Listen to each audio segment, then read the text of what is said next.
It's Daniel of Young and Foodish. It's very emotional for me going up to my mother's apartment. She's 93 years old now, and seeing her for the first time in nearly a year and a half. We spoke on the phone every day.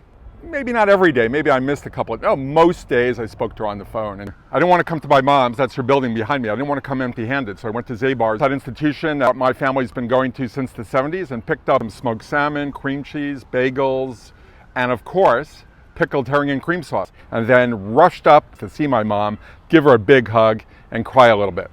When I got to my mom's, I was in for a surprise. She looked great, don't get me wrong, she looked fabulous.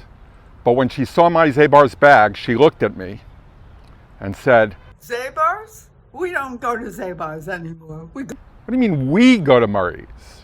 And I found out my other brother had been going to Murray's, and they decided they liked the herring better at Murray's.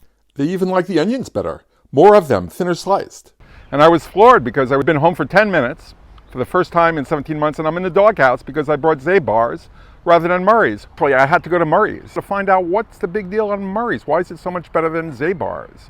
The slicer at Murray's insisted that their pickled herring was fresher. It's sliced to order, not pre-packed. The world had changed.